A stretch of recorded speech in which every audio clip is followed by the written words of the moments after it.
একজন পাইলট যিনি একাই আকাশযুদ্ধে ৩৫২টি শত্রু বিমান ধ্বংস করেছিলেন। কে এই ভয়ঙ্কর পাইলট যার রেকর্ড আজও কেউ ভাঙতে পারেনি?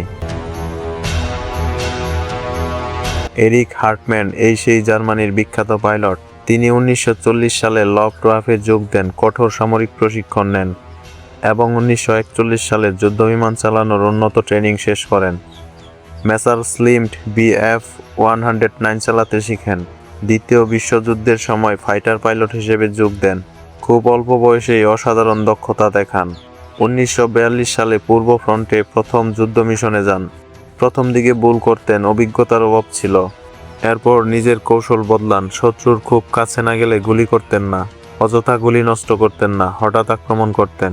এই বছর থেকেই জয় পেতে শুরু করেন। ১৯৪৪ সালে ২০০+ বিমান ভূপাতিত করেন। একই বছরে ৩০০ জয় পূর্ণ করেন। তাকে জার্মানির বড় সামরিক সম্মান দেওয়া হয়। ১৯৪৫ সালে যুদ্ধ শেষ হওয়ার আগে ৩৫২টি এরিয়াল ভিক্টরি পূরণ করেন। অনেক শত্রু পাইলট তার নাম শুনতেই ভয় পেত। সোভিয়েত বাহিনী তাকে ব্ল্যাক ডেভিল বলতো, কারণ তিনি হঠাৎ এসে আক্রমণ করতেন।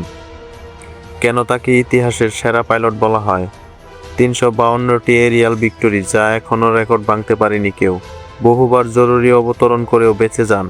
অসাধারণ টার্গেট নির্বাচন, ঠান্ডা মাথায় দ্রুত সিদ্ধান্ত নিতে পারা, ভয়হীন আকাশ যোদ্ধা।